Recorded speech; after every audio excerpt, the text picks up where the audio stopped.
Okay, well, hi everyone, and thank you very much for watching. Liam Hartree here today with another episode of the Simply Inspired podcast presenting champions. And today I have a very, very special guest, Stylianos Politis. Hopefully, I'm saying that the right way.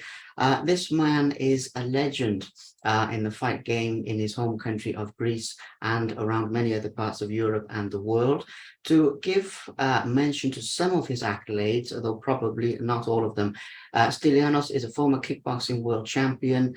He is the Greek president of the ISKA and the WKU, and he is the founder and CEO of Gods of War and Zen Fighting Club. This man has a host of champions in his stable, as I understand it, manages, promotes, wears many different hats in the fight game. So it's a real honor to have him on the show. And Stylianos, thank you so much for taking time out of your very busy schedule to talk with me today. I appreciate that. Thank you, Liam. It's my pleasure and my honor too. I'm really glad we will have some time and discuss things about the martial arts industry, which is growing up fast and is getting really excited all over the world.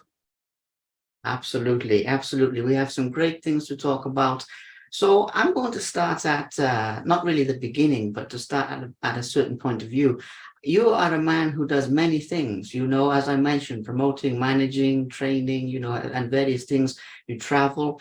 How do you manage or juggle all of the different things that you've got going on in the fight game at the moment? At the beginning, it was a hobby for me. Just start for doing martial arts. I started with Kung Fu from 80s, and then but I love fighting from the beginning. So I was sure that I make a lot of things there, and I give a lot of energy to the fighting, different disciplines from the beginning, because this year's kickboxing was started from karate actually.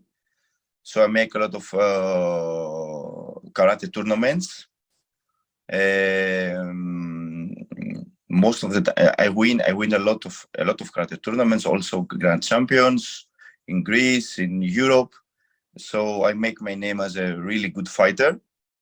And then kickboxing was more in 90s. It started more getting more people involved.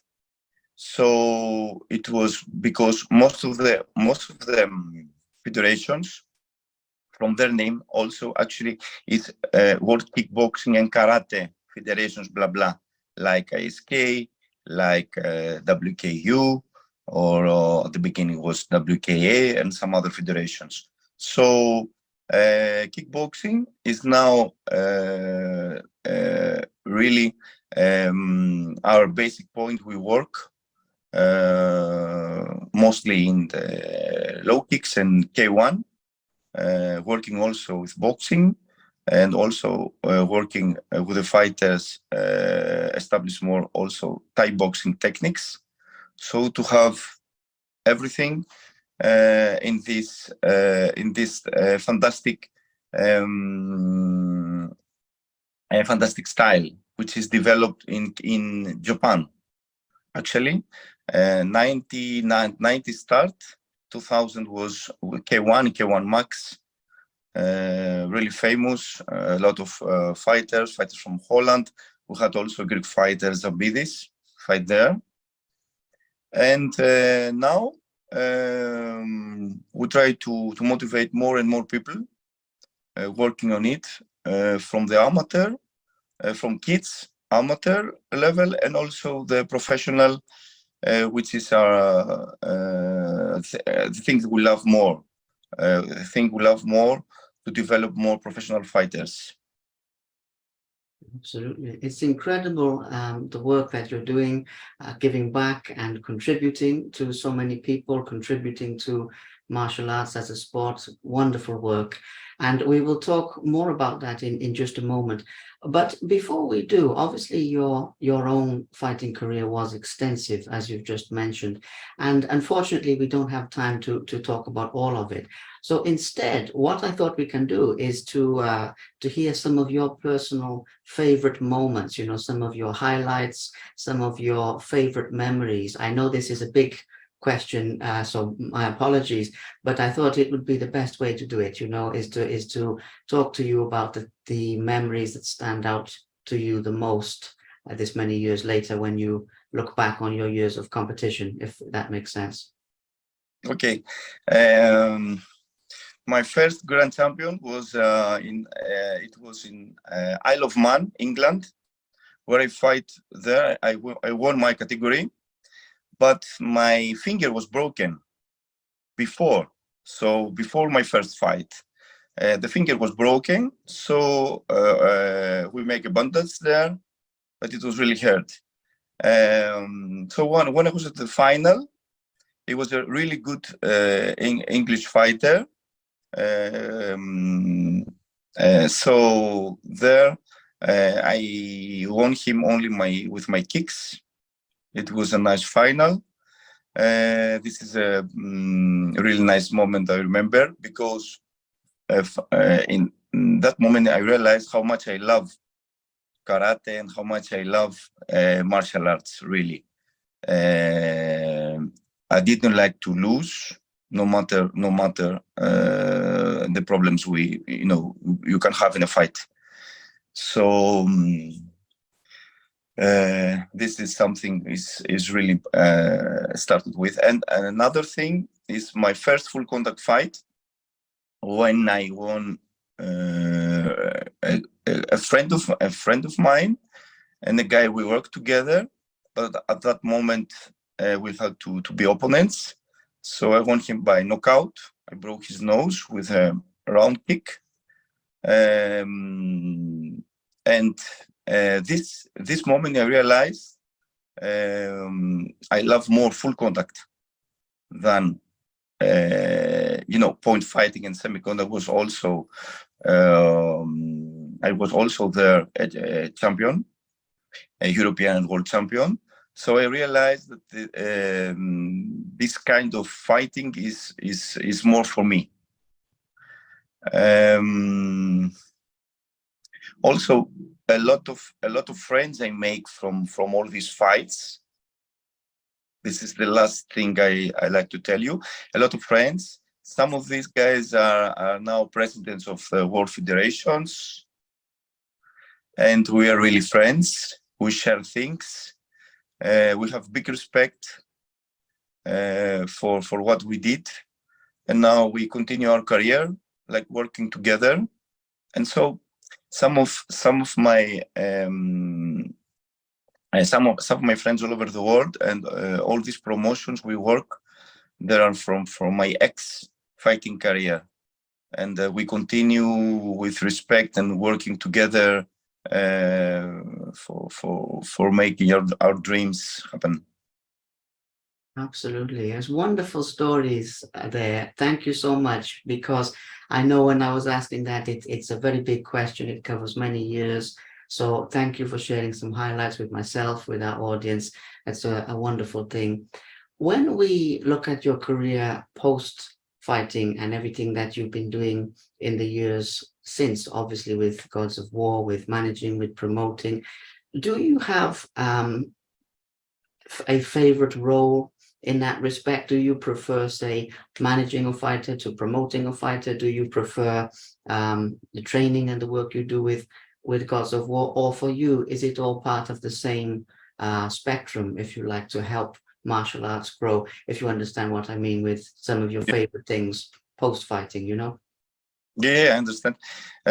Look, this is my life now. So from all these points, I love my job. I love what I did. So I like to give my fighters the best. And that's why I start also with promotions. At the beginning, I didn't like to promote nothing, because I was a fighter, like to have my time, to spend my time quiet after the tournaments, relaxing, not a lot of things in my mind. Because when you are a promoter, you have to work hard, especially when you want to be a successful promoter. It's a hard work. You have to call every day, a lot of times, a lot of people to connect different mentalities, try to motivate people to have balance in what you are thinking about the others. So promoting is the most difficult thing, and I love promoting. Also, I love promoting, but this is each thing connect me to the other. So to help fighters, bring me to promotions and to work federations, work more with the federations. Then I realized that I have to give to my fighters more fights. So to give more fights, I must prepare also in Greece my promotion to be really famous and strong and bring good fighters, and everything should be perfect.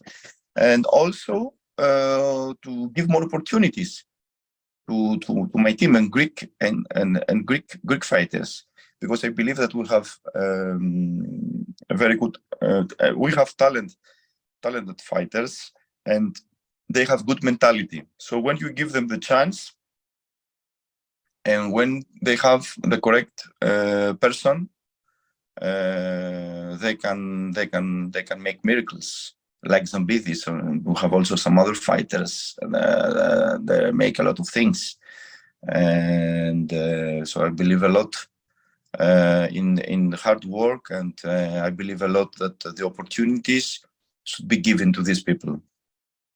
Absolutely. And as I've said before, it's wonderful work that you are doing, giving some of these people opportunities they may not have had otherwise. It's a wonderful thing to allow people to chase their dreams and to guide them on that process. Now, following on from that thought, when I put this interview out, obviously it will go around different countries. So if there's fighters watching this who are maybe just starting out, maybe they're young, maybe they're just getting into it, and they think, okay, I want to go somewhere with this, I want to accomplish something.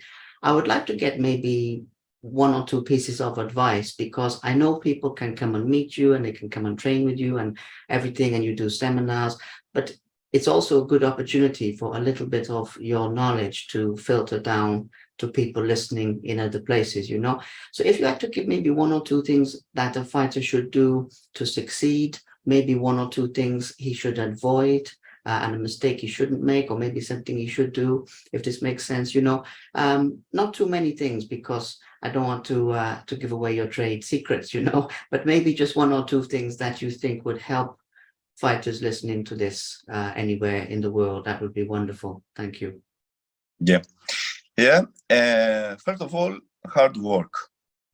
You understand? This is to succeed everywhere. You need to work hard, and not to work hard to go to the A-class level. To continue work hard when you go there, and to work more. This is the key for the success. Then you need to find the correct people that will help you. They have to be honest, and they have to be professionals, like we are. There are people that can give you directions, but not many, because if you hear everyone maybe has his own idea about how you can manage it and how you can do it. So find a team, work with this team. When it's successful, you just follow it. Don't change directions, and hard work. This is my basic points for the fighters, and I believe that those who will do it, they will succeed. But the important thing is when they go to the A-class, they have to work more, because otherwise they go there and then they will fall again. Absolutely. Yeah. It makes total sense, and it's wonderful wisdom, really. Thank you. It's an honor to listen to your knowledge personally, but I hope that by putting that in there, this interview can contribute and help people as well as being entertaining. You know, it has both sides of it, I hope. On the subject of both sides of something, obviously, some people listening to this will know about you and will know all about your story. Some people listening to this will be hearing about this for the first time. So I'd like to talk about some of the talent pool that you're involved with. What I mean is, you know, some of the champions that you've trained or you are training currently. And it's not to pick favorites or anything, because we probably can't mention all of them as well, but maybe a few key names that you've worked with that stand out for you in your memory as well, please. Yeah. First of all, I will mention Yannis Sophocleous. Is my boy, Yannis Sophocleous. We started work before 10 years. He was already a good fighter, but with me, he take more than 14 world titles. He's a legendary fighter in Greece. He has about 100 knockouts. He's now 43 years old, still fighting. And now he will make his new circle as a trainer. And he's a guy that I have him in my heart, because he's a true warrior. A lot of most of the Greek best athletes I manage. I mean, the fighters that make something really important. Some names from heavyweight division. Stavros Grigorakakis, a very good fighter. Another fighter is Alexandros Hatzichronoglou. Stathis Benov, one of Greek favorite fighters. It was a very explosive fighter. He make a great performance in Germany. He make a strong knockout there against the Russian best boxer they had, unbeatable. So we make a great knockout. Everyone was like, wow, what fight is this? And also the female fighters. I start female kickboxing fighters, make more, to give them more fights in Greece, and promotions, start to have them at main card. My best female fighter was Tita Grueva, a fantastic fighter. She stopped quite young, but she take about 10 titles, European or titles. We fight with her in China. It was really, and I believe also female, I mean, girls sometimes are more focused than the men. They can make more and more things, because their ego is really strong and they like to capture something. Yeah. Other girls I had was Kalia Kourouni, Maria Pantazi. We started from beginning, so some names of my fighters, and we make a lot of things with them. Wonderful. Yeah, absolutely amazing. You know, I knew there's a lot of names, but to hear some of them firsthand, absolutely incredible achievements so far for the individuals, but for martial arts as a whole to grow, and for martial arts in your country to grow and develop. Also, sorry, there are also a lot, maybe I forgot. For example, Yannis Boukis also. He was really great fighter. Now he stopped a little. I don't know what he will do if he continue, but we make a lot of things in China. Make a lot of fights with him also in Russia, everywhere, and also a lot of fighters that we make the history of professional kickboxing in Greece. We make the history. Yes, yes, absolutely. That is something. Babis Clavas also was one of my favorite fighters. He's from Creta, and he's like a lion. He fight first time in his European title in Germany, 10 kilos, 10 kilos with 10 kilo heavier opponent, and he fight like lion. So also Babis is a fantastic fighter. Now he's more boxing, and as I contact with him, he's make a boxing career in England now. Yes, yes, he's a wonderful man, and obviously the person who introduced us. So I'm grateful for that as well. And yes, I mean, as I mentioned at the beginning, when you mention those people, it's not picking favorites in terms of this person being better than that person. No, no, no, but just some of your personal, your memories, your reflections. And I love how you've helped martial arts in your country to grow, so for people to have the opportunities is a wonderful, wonderful thing. So on that note, obviously you have developed a lot of changes, like you were saying, the female fighters, you've given people opportunities, you've opened doors for people.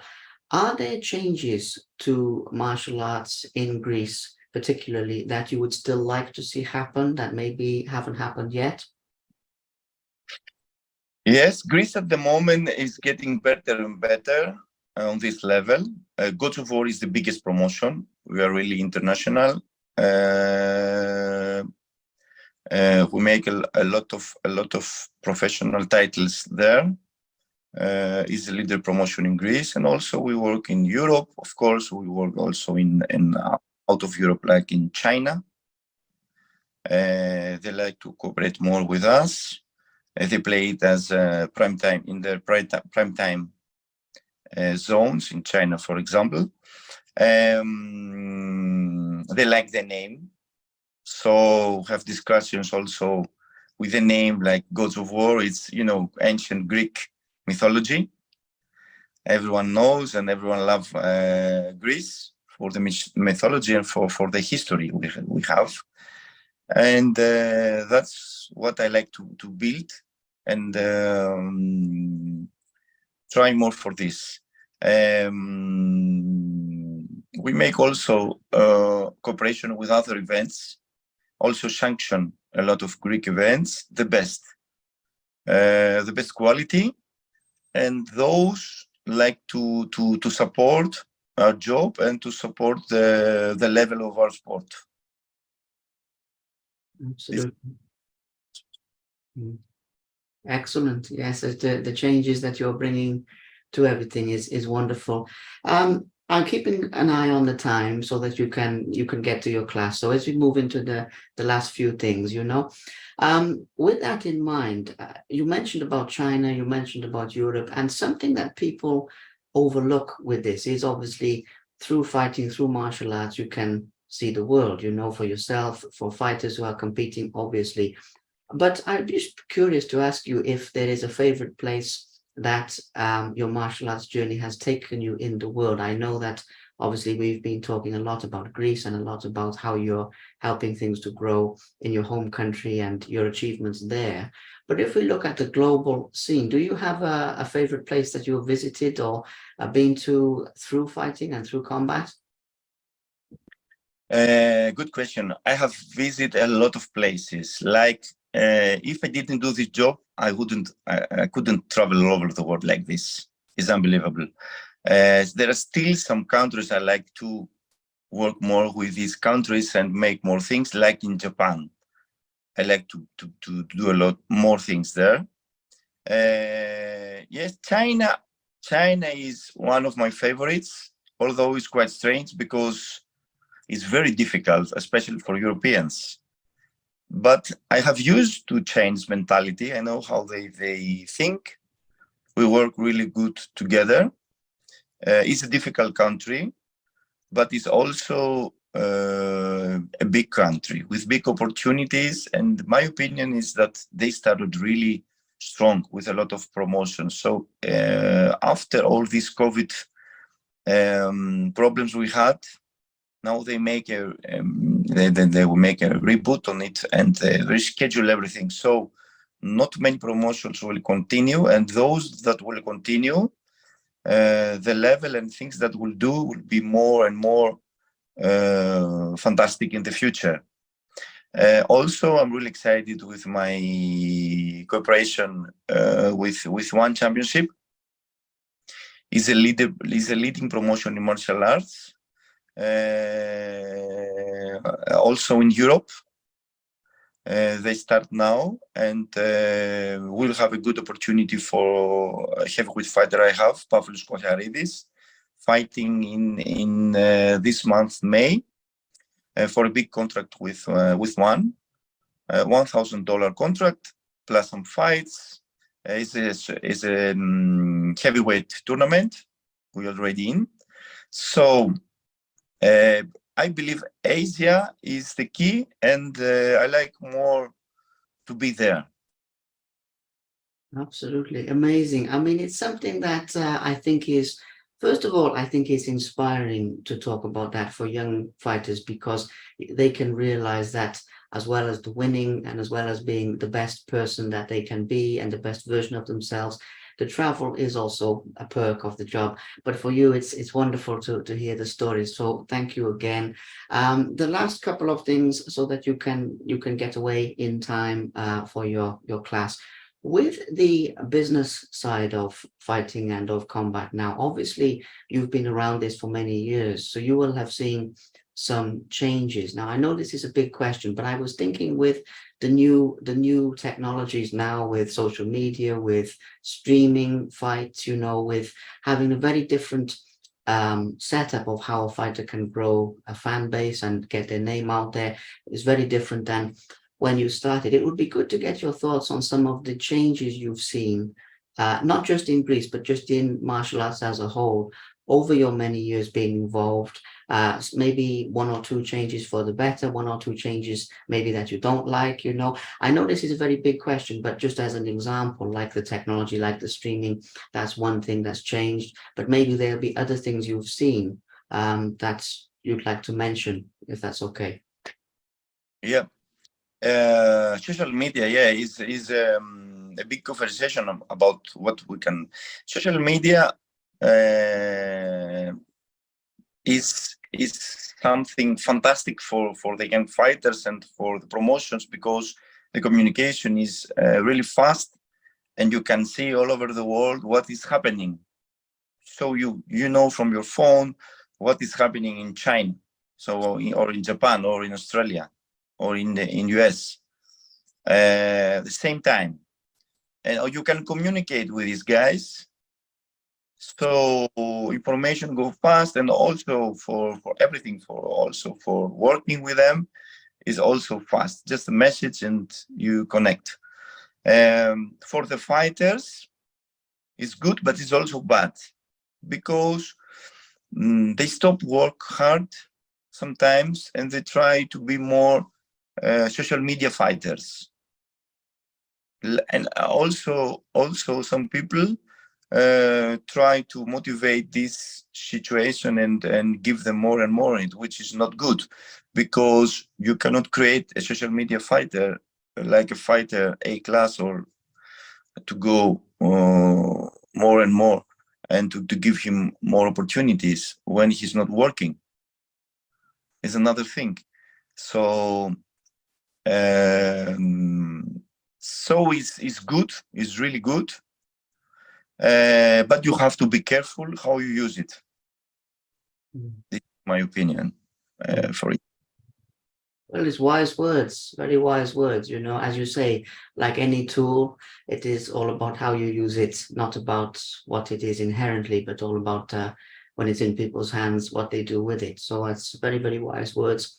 Now we will wrap this up in just a moment so that you have time to get to your class. Usually, I close out these interviews by saying to people, is there anyone that you'd like to thank? Now, the reason that I do this, as I mentioned at the beginning, some people watching this will know you, or may have even worked with you, or seen you compete, or whatever. Other people, they're hearing this for the first time. But when people are working together in the fight game, there's a lot of people doing good work in a community, but from the outside world, they are sort of behind the scenes in a way. Sometimes their work doesn't get seen enough. So as soon as we have this opportunity to put this out there, is there anybody that you'd like to mention who's helped you along your journey? Anyone you'd like to thank? This is probably a really big question again. I'm sorry, because there are probably so many people, but just anyone that you'd like to extend your thanks to before we finish up for the evening. Yeah, first of all, our parents that give us the everything to do what we like, we love. So my father and my mother.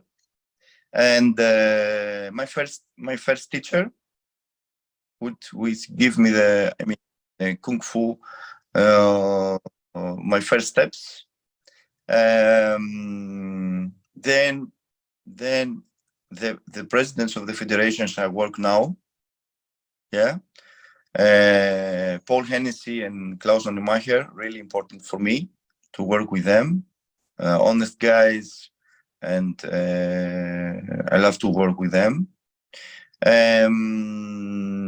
My team that support me, everything I make in Greece, Gods of War team, a big team. We make these years, and they support me. So because the product we make is not only for my work, it's because of the teamwork. Yeah. And last, my Zen Fighting Club team, which give me a lot of effort to make more and more things, and all my young fighters that give me energy to go them to the top. Absolutely wonderful. It's really good to give people a mention because, as they say, no man is an island, and as you were saying there, teamwork makes the dream work, as they say, and it's very, very true. Collaboration, not competition, not in that side of it, so it's a wonderful thing. Thank you very much for your time. As I mentioned before, thank you for taking time out of such a busy schedule, to share this with me. And it's really been a pleasure and an honor to spend this time with you. So thank you very much. Liam, the honor is mine. Keep on the great job you're doing. You make fantastic job. So I will keep an eye on you, whatever you're doing. So thank you very much for this interview. And it was my honor to share this knowledge I have with you and with everything you are doing. Oh, well, thank you. It goes both ways, I appreciate it greatly.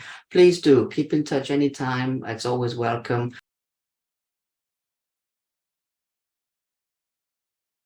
Thank you very much for watching. Please subscribe to the Simply Inspired YouTube channel, and there'll be more videos coming soon.